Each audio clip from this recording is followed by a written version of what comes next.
Hello everyone, চলে আসলাম নতুন একটা ভিডিও নিয়ে। আশা করব আপনারা পুরো ভিডিওটা না টেনে দেখবেন।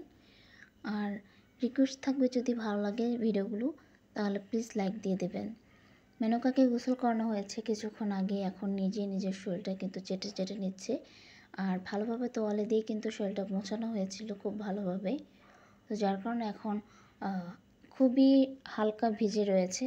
রোদে যখন বসে থাকলে এগুলো শুকিয়ে যাবে। তো রোদে বসে আছে, আর আমরা কিন্তু খুব রোদ থাকতেই গোসলটা করিয়েছিলাম। আর হালকা গরম পানি দিয়ে গোসলটা করানো হয়েছে, তাই ওর ঠান্ডা লাগার কোনো সম্ভাবনাই নেই। আমরা খুবই সতর্কতার সাথে এই বিষয়গুলো খেয়াল করি, তারপর ওকে গোসল করাই। টোনা, টুনি আর সুলতান এসেছে। মার বাচ্চা এরা একসাথে এসেছে। তারপর হচ্ছে যে আর এই যে দেখে ওরা কিন্তু দৌড়ে কিন্তু সিঁড়িতে উঠে চলে গিয়েছে।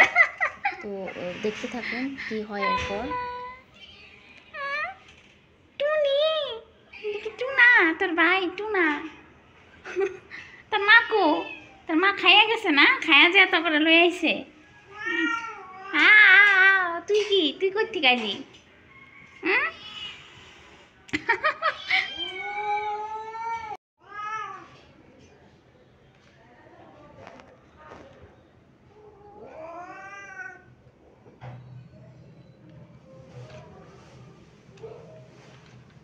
কাটা সহ দিছো তুমি? কাটা সহ দিছো?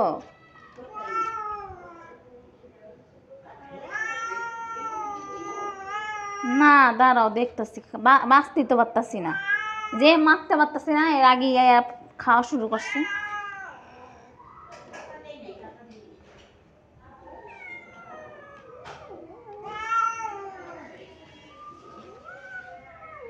কি রে, তুই ঝগড়া করতেছস?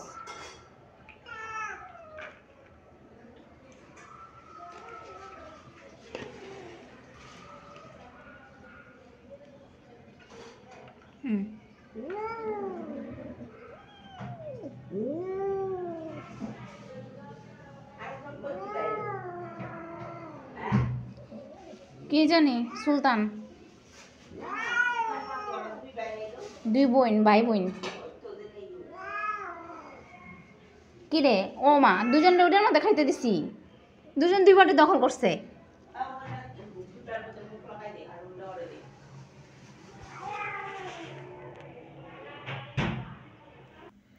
ওদেরকে খাবার দিয়ে আমি ঘরে চলে আসলাম। এসে দেখি যে মেনুকা কিন্তু যে জানালার এখানে বসে আছে, আর বসে কিন্তু রোদ পোহাচ্ছে। ওদিকে দেখেন চলে আসছে মেনুকার বন্ধু মেনুকাকে দেখার জন্য। আজকে একটু তাড়াতাড়ি আসছে, এসে তাকিয়ে আছে। আজকে একটু উঁচুতে বসে আছে, কারণ ওখানে ছাদ থেকে আবার ভালোভাবে দেখা যায় না।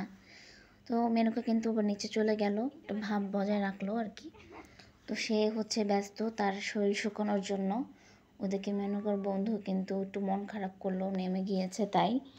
আর ওই দিকে কিন্তু গেটের বাইরে কিন্তু সুলতান, টোনাটুনি এরা কিন্তু খাবারগুলো খাচ্ছে। তো সারাদিনই এরা এভাবে আসতে থাকে, আর আমাদেরকে যে খাবার দিতে হয়। তো মোটমাট 7টা বিড়াল বাইরে থেকে আসে মেনুকা। তো মেনুকাকে নিয়ে 8টা বিড়াল। এই বিড়ালদের খাবার দাবার দেওয়া, এগুলো করেই কিন্তু সারাদিনের অনেকটা সময় পার হয়ে যায়। তো সারাদিনে হচ্ছে আমরা প্রতিদিন কিন্তু কয়েকটা ভিডিও আপলোড করার সময়টা আর পাই না। তো দেখা যায় একদিন কিংবা 2 দিন পরে বড় ভিডিও দিচ্ছি, আর প্রতিদিন শর্টস আপলোড করার চেষ্টা করি। তো যাই হোক, চেষ্টা করব যেন রেগুলার হতে পারি। তো যারা হচ্ছে আমাদের চ্যানেলে নতুন আসছেন, তো আমাদের ভিডিওগুলো নতুন দেখছেন, যদি ভালো লেগে থাকে অবশ্যই চ্যানেলটিকে সাবস্ক্রাইব করে দিবেন। কমেন্ট করে জানাতে পারেন কেমন লাগছে, কিংবা আমাদের কোনো পরামর্শ দিতে চাইলে সেটাও কিন্তু জানাতে পারেন। আমরা অবশ্যই সাদরে গ্রহণ করব। তো মেনুকা সন্ধ্যার সময় চলে আসছে আমার কাছে, যে ওকে আদর করে দিচ্ছি। তো সবসময় ওর নানুর কাছে কিন্তু যায়। তো ওর নানু আজকে একটু ঘুমিয়ে আছে, শরীরটা ভালো নেই আম্মুর। তো মেনুকা কিন্তু আমার কাছে চলে আসছে, আমি ওকে আদর করে দিচ্ছি। আর আমার কাছে এই মোমেন্টসগুলো কিন্তু খুবই ভালো লাগে। একদম ছোটোবেলায় কিন্তু মেনুকা এই কাজগুলো করতো। এরপরে হচ্ছে ওর নানুর সান্নিধ্যটাই বেশি পায়। আমিও পড়াশোনা নিয়ে ব্যস্ত থাকি, তো এখন হচ্ছে পরীক্ষার একটা গ্যাপ পেয়েছিলাম, আবার 2 তারিখ থেকে পরীক্ষা শুরু, আবার বিজি হয়ে যাব। তো জানি না কতটুকু আসলে চ্যানেল গ্রো করতে পারবো খুব দ্রুত, তবে আপনারা যদি হেল্প করেন আশা রাখি খুব দ্রুতই চ্যানেলটা গ্রো হয়ে যাবে। তো আজকের ভিডিওটা শেষ করে দিচ্ছি, সবাই ভালো থাকবেন। খুব দ্রুত ইনশাল্লাহ আরেকটা ভিডিও নিয়ে চলে আসবো। ভালো থাকবেন সবাই, আল্লাহ হাফেজ।